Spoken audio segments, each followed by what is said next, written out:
Bom dia a todos. Sejam bem-vindos, em mais essa manhã de domingo. E nós vamos elevar os nossos pensamentos, buscar nos melhorar interiormente e seguirmos aqui no planeta a nossa tarefa de evolução e de crescimento espiritual.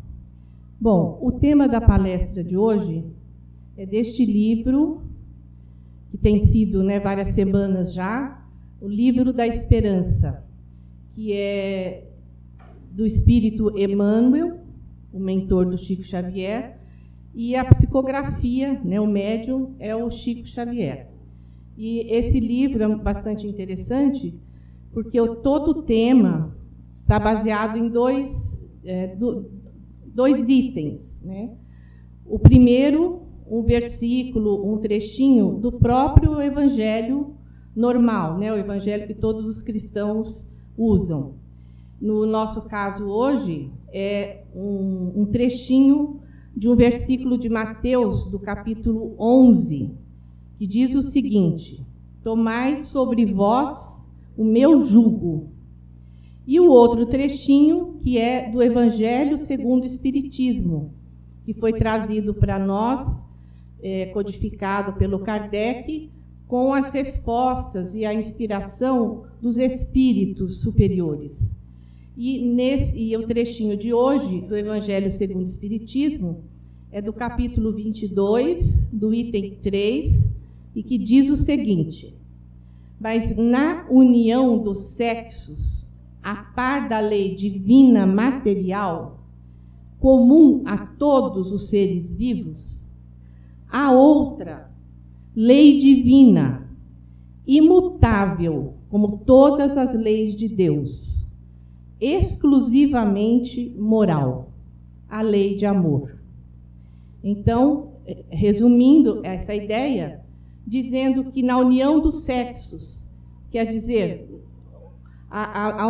o casamento, a união de dois seres, usando a parte sexual, ela tem um lado que é da própria natureza, que é lei divina, é divina. Tudo que é natureza é divino. Mas que, acima de tudo, tem uma parte espiritual nessa união, que é a lei de amor.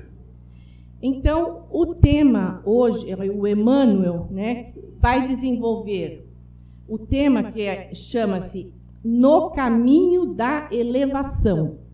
É esse o título que o Emmanuel deu para o nosso tema de hoje. No Caminho da Elevação.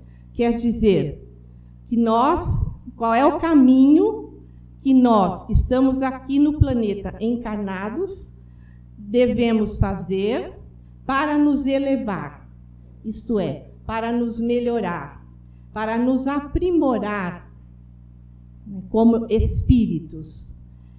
E ele toca nesse caminho de elevação, ele vai tocar principalmente na questão da família e do nosso relacionamento familiar, e estendendo um pouquinho também para o nosso relacionamento com os amigos. E ele vai iniciar dizendo que entre as quatro paredes do lar, nós reencontramos os instrumentos para a reparação de nossas imperfeições. Então veja que interessante, ele não diz encontramos, ele diz reencontramos. Por quê?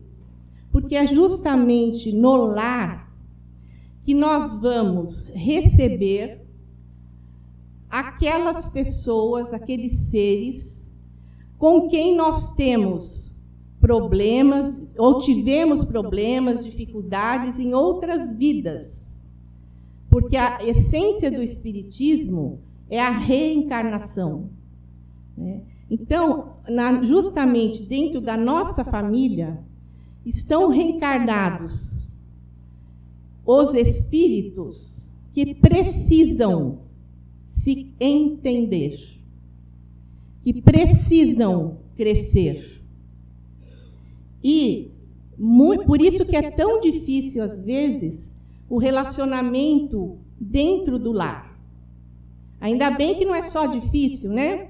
Porque dentro do nosso lar também há aquelas pessoas com os quais a gente tem a maior facilidade de compreensão, né? Há irmãos que olham para o outro e ele já sabe o que o outro está pensando.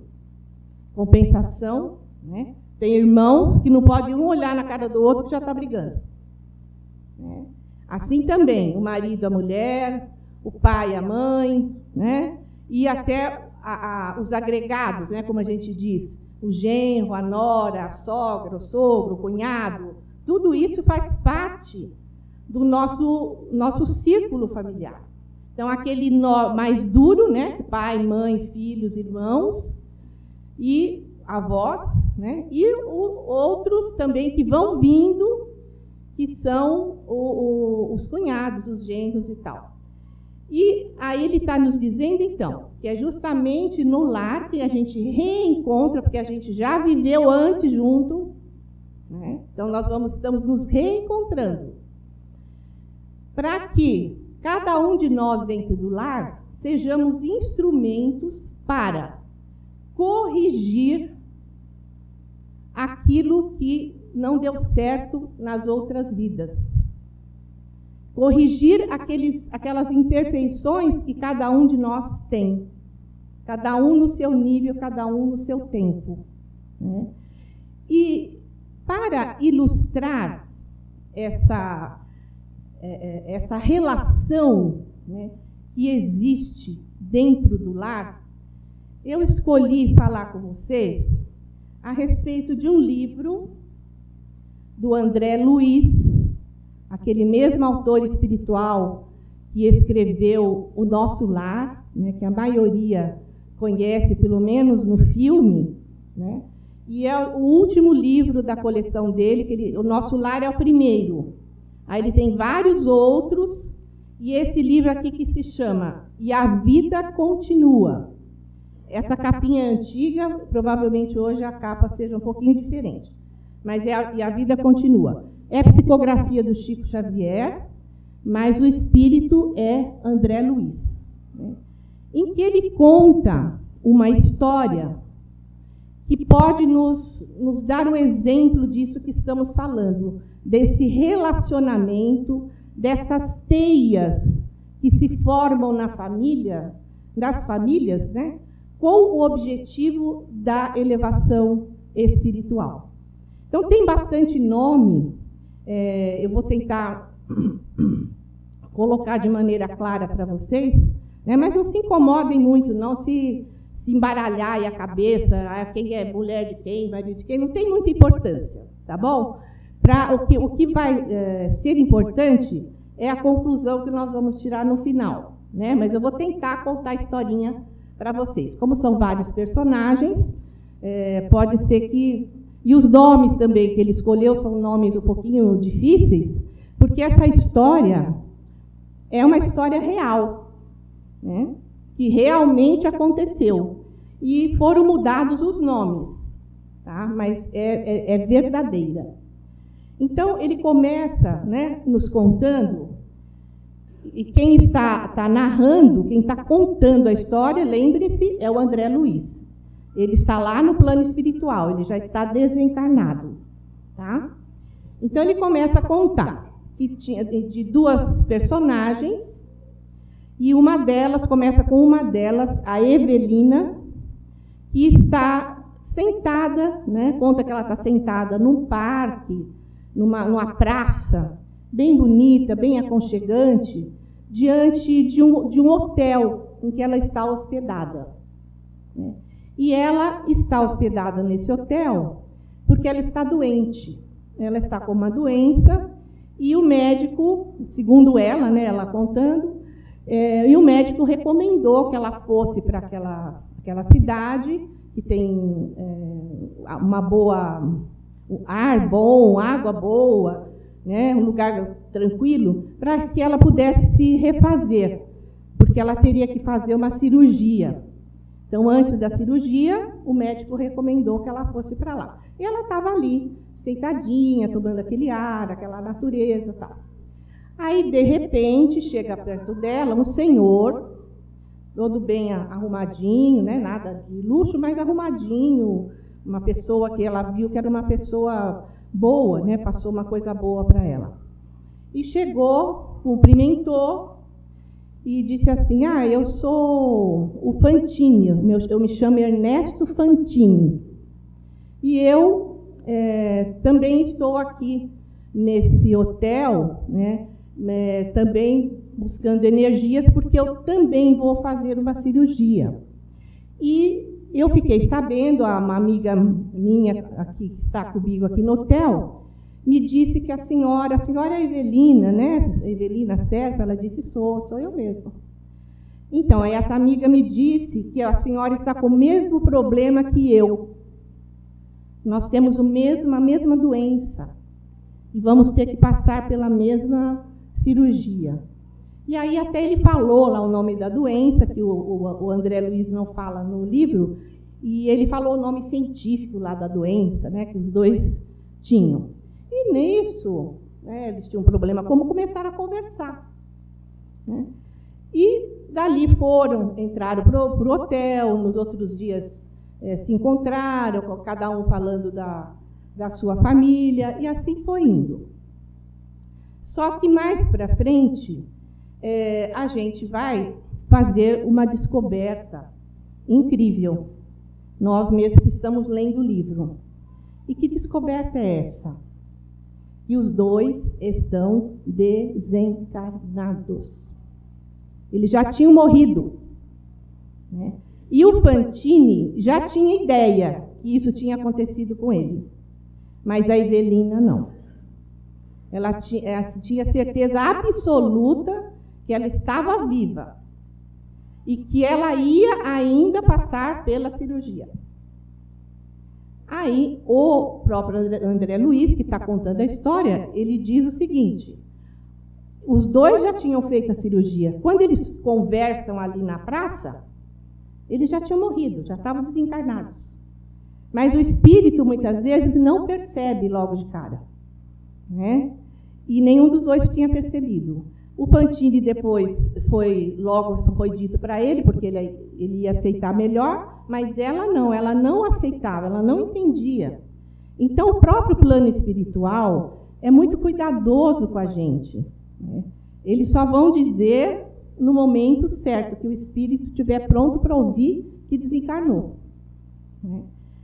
Bom, aí continua a história, e a Evelina ainda sem saber. Né?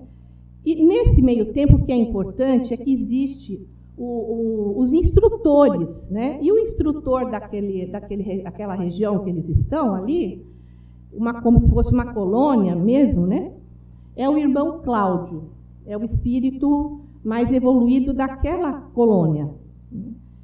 E aí ele conversa muito com eles, com os dois e tal. E até que chega o momento que a Evelina começa a perceber, começa a desconfiar que tem alguma coisa esquisita. Né?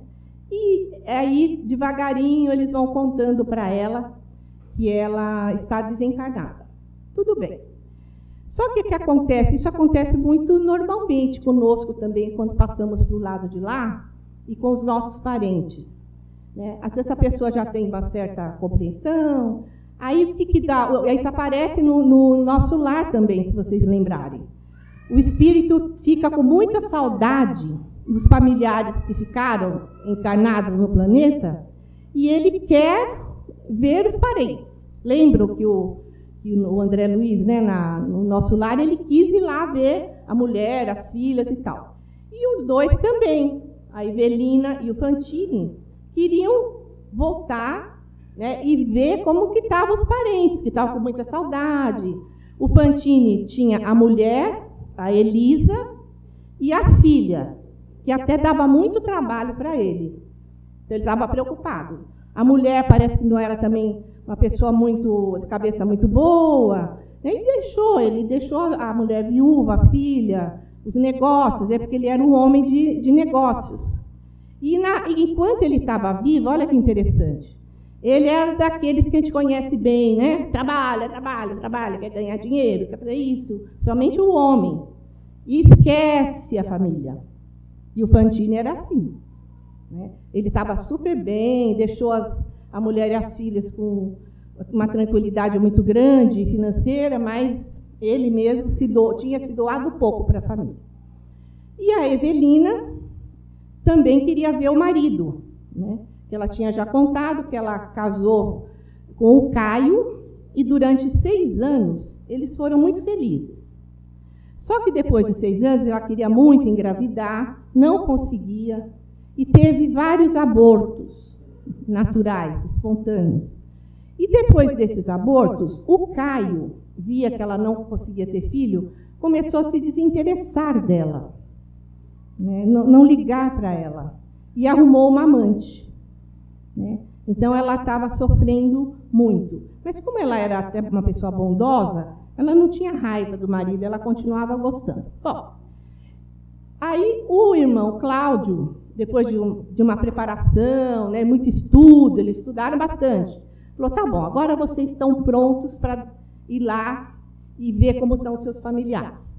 O Fantini vai ver os familiares dele e a Evelina vai ver os familiares dela. Bom, aí começa a história. Quando o Fantini chega na casa dele, está lá a mulher dele no quarto, a Elisa, toda desgrenhada, toda amarfanhada, né? E perto dela, assim, bem perto, está um espírito, meio que obsediando ela, está ali grudado nela. E ele reconhece que esse espírito que está grudado na mulher, porque agora ele é espírito, então ele vê o espírito, é o Desidério. O Desidério foi amigo dele, Fantini.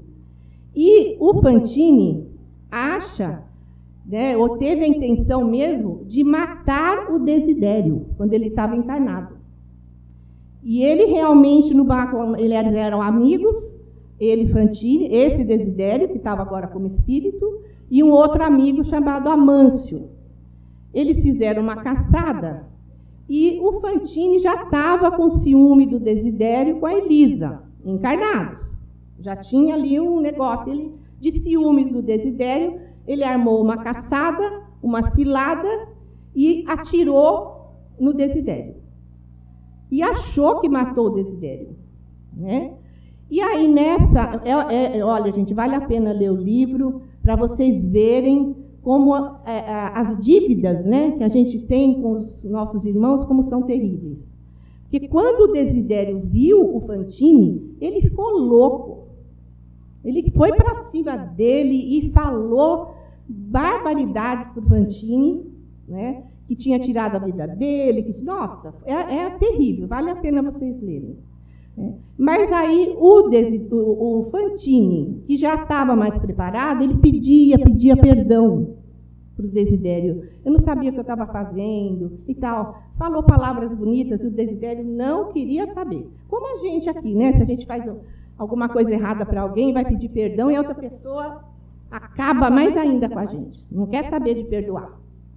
E isso o Desidério acabou com o Fantini desesperado, né, pedindo perdão e não conseguindo. E aí o Desidério também contou para o Fantini, falou assim, você pensa, não foi o seu tiro que me matou. Bem que você queria ter me matado. Por você tinha me matado, mas você errou o tiro. E quem me matou de verdade, olha os rolos, né? Quem me matou de verdade foi o Amâncio, o nosso outro amigo, que estava junto.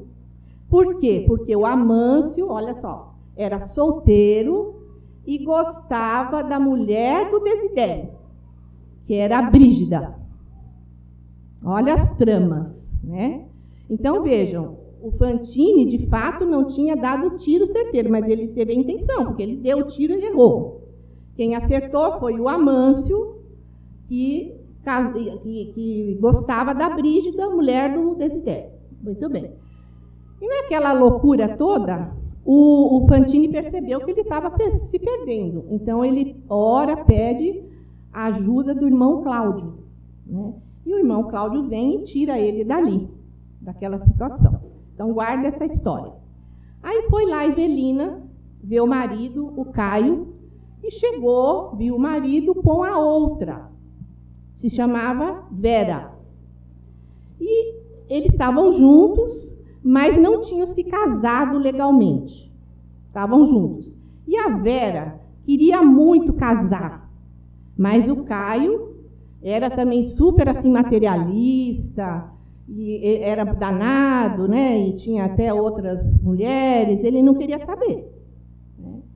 E o Caio também tinha pego todo o dinheiro da Vera e da Elisa, da mãe, né? E ficado com ele estava administrando tudo. Ele era super interesseiro. E a Evelina começa a ver aquilo ali, fica triste, né, e tal, com o marido, que não tinha jeito mesmo, a traição, e ela também fica chateadinha. Mas passa, aí ela pede ajuda, o irmão Cláudio vai lá, tira ela, e aí os dois, né, o Fantini e a Evelina, se encontram novamente para poder voltar para a colônia deles no plano espiritual. E qual não foi a surpresa dos dois, quando eles começaram, cada um contar o que tinha acontecido? O Ernesto já percebeu logo de cara. O Ernesto e a Evelina achavam que não tinha nada a ver um com o outro, não é? Eles se conheceram ali no hotel, depois que eles desencarnaram, começaram a conversar, mas um tinha uma família, outro tinha outra. Só que não era assim. Estava tudo imbricado. Como? A Vera, que era a segunda, a companheira do Caio, ex-marido, né, esposo da Evelina, era a filha do Fantini. A filha do Ernesto. Era a própria. E o Ernesto tinha preocupação porque ela era meio esquisita, né, problemática. A Elisa, mulher do Fantini, era a sogra do Caio. E estava doente. E o Caio queria, por toda maneira, interná-la no hospício, porque ela dava muito trabalho, tinha visões e era horrível. E a coitada da Vera, né, não queria que a mãe fosse para o hospício. Então, criou um atrito também entre eles. Muito bem. E o que mais?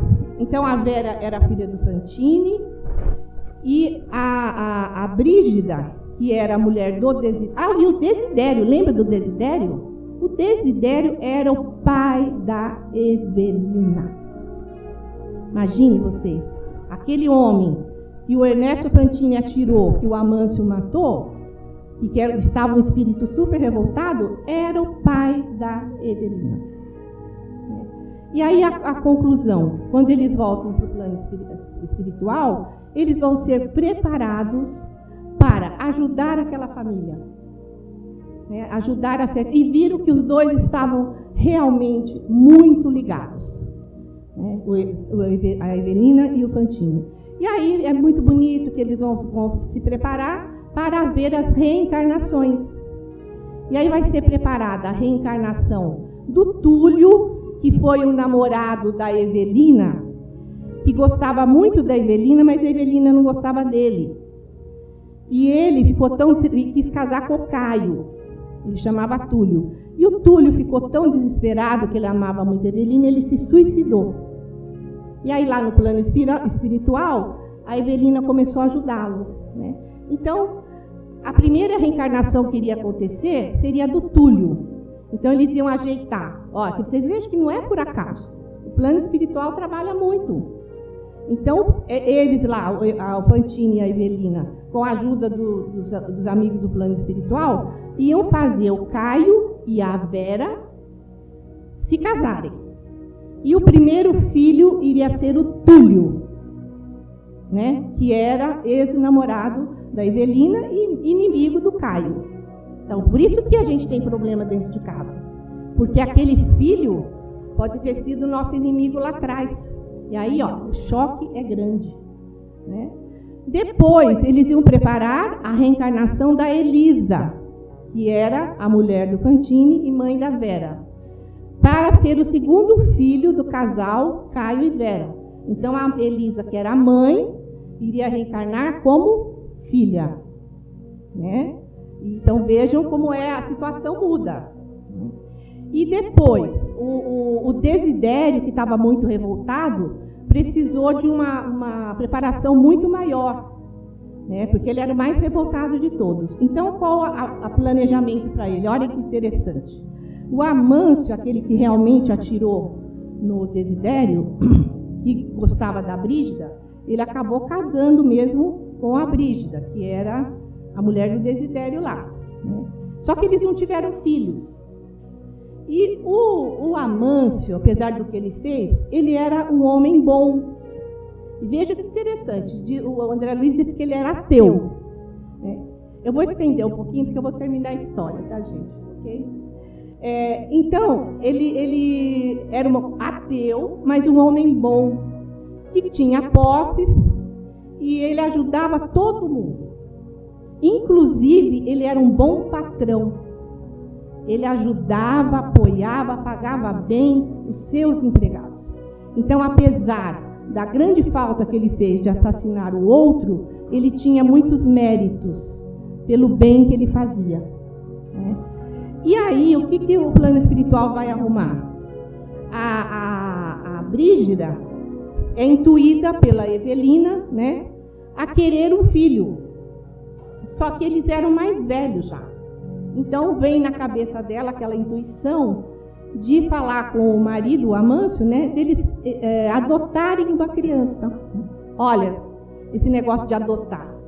Gente, filho adotivo é filho de verdade. Se não é de sangue, é de família, de vidas passadas. Podem ver, né? Então, ele é preparado para ser o filho adotivo. E aí acontece toda uma situação, que uma senhora lá está muito doentinha e falece, é muito pobre, o marido também doente, morre, e fica o órfãozinho, na fazenda deles mesmo lá.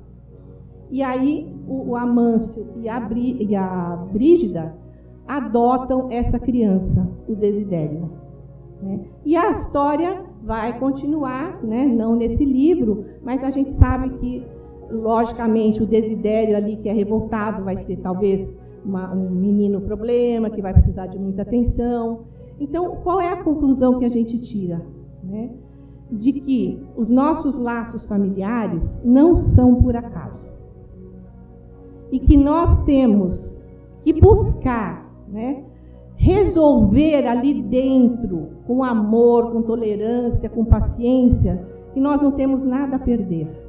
Porque nós podemos também desistir, né? Eu desisto, eu vou separar, eu vou mandar meu filho lá, sei lá para onde, não quero mais saber. Podemos, nós temos livre-arbítrio, só que toda a nossa retirada, né, tudo aquilo que a gente não faz e que deveria ter sido feito, não fica resolvido. Então, o que acontece? Passa por uma outra encarnação. Se a gente não resolve agora, passa para depois. Então, é opção nossa. Vamos pagar as nossas dívidas agora, as dívidas espirituais? Vamos resolver agora ou vamos deixar para depois? Né? Então, o conselho de Jesus é que a gente pegue a nossa cruz e o siga, nesse sentido, né? De nós irmos resolvendo o nosso problema, com oração, com prece, com muita ternura, com muita compreensão, com muito carinho, que a gente, com certeza, vai ser vitorioso dentro da família. E se tiver oportunidade, leiam o livro, porque eu tenho certeza que vocês verão assim lições maravilhosas, porque eu apenas contei a história, mas ele, à medida que vai contando a história, ele vai nos dando os ensinamentos, né, que nós precisamos aprender. E para encerrar, eu vou ler um trechinho desse livro, no final desse livro, em que o autor espiritual, né, o André Luiz, vai dizer para a gente: somos viajores do berço para o túmulo e do túmulo para o berço, renascendo na terra e na espiritualidade tantas vezes quantas se fizerem precisas, aprendendo, renovando, retificando e progredindo sempre, conforme as leis do universo, até alcançarmos a perfeição, nosso destino comum. Então, queridos irmãos, vamos orar, pedir a Jesus que essas reflexões de hoje nos façam pensar na importância da nossa família, dos nossos relacionamentos com nossos amigos, com as pessoas mais próximas do nosso trabalho, e saber da responsabilidade de cada um de nós em tentar resolver todas essas questões do passado que vêm nas nossas mãos para que sejam sanadas, para que sejam resolvidas. Que Jesus acompanhe cada um em sua casa, um bom domingo e uma boa semana. Graças a Deus.